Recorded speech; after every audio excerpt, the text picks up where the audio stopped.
murtiin kenna maal ta'uu qaba. Dr. Abiy Oromoo filleen taane ummata biraatiif Oromoo illee waliin buusaa jirta. Amaaraaf Oromoo waliin buusuu deemaa jirta. Ummata Saawuzii warra kibbaa mirga isaanii irra dhaabattee irra ejjettee nu jibbisiisaa jirta. Ummata Affaar warra akkana cunqurfamaa jiru akka nu jibban godhaa jirta. Nuti ummata kana hundaa wajjin firoma barbaanna. Aangoo gadhiis. Nuun taane ati. Oromoon miliyoonaan qabdi gootallee. Guyyaa takka Oromoo qabsaa'een beeku Oromoo irra qabsaa'ee malee. Guyyaa takka. Nama guyyaa takka Oromoo qabsaa'een beekne kijibaan jala yaane mataa irratti mootiidha nabiyyiidha haarawa nu dhufe Muusaadha Iisaa jettaniit namicha naftanyaa. Akkuma isiniin jedhu haga Oromoon dhugaa walitti hin dubbannetti bilisummaan hin jirtu. Dhugaa wal himuu qabnaa Jawaarillee sirreeffachuu qaba bilisa baanee ka jedhe kunoo inni gabrummaa jala jira. Argitan kunoo.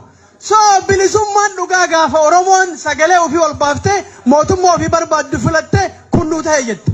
Kaambii bittilee nurra kaa'e. Ka afaan qofaan nu sossobee galgalaa ganama nu nyaatu diina irratti moosisu. Ufin dhiifne ufaa balaaleffannu ta dura. Haqa dubbataa haa deemnu kijibni haa hafu Oromoo keessa haa du'u. Amma boodallee hooggantoonni Oromoo baay'ee jira beekaa kaasii galan biyya alaati. Isa qofa miti. Jara kana maraa namichi karoora itti baafatee ana malee mootiin hin jiru haati xiyya abjuu argitee jirti. Galma Minilik ana gaya. Mootiin biraa hin jiru nugusoota jedhee isinin labsuuf deemaa jira. Haadha malee namicha kana guyyaa tokko abbaa isaa himatu dhageennee hin beeknu. Haati Amaara waan taateef ganda isaanii ol kaasaa deemu. Soo inni bahuu qaba galma san keessa. Oromoon dhugaa ka qabsaa'ee habaye ka ummata keennaaf caccabe. Ka ummata keennaaf rakkate achi seenu malee qabsoon itti fufuu qabdi qeerroo. Qeerroo gaafiin ummata Oromoo hin deebine. Qabsoon haga biyyachii bahee Oromoon dhugaa seenutti itti fufuu qabdi. Jawaarillee OPDO faarsuu dhiisee ummata keenya qabsoof kakaasuu qaba. Mootummaa kana barcumaa jala qabeetii isa jechuu dhiisuu qaba ofirraa. Isatu nurra goobse cinaadhaan.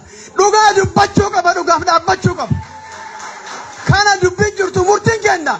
Qabsoo ummata keenyaa keessa jirtu akka itti fuftu haa deeggarru. Gaafii isaan gaafatan bira haa dhaabannu. Waan abiyyi boru ganama bahee isin sossobuu deemu. Hallayyaalitti jedhaaniiti qabsoo itti fufna fayyaa ta'u ulfaadha.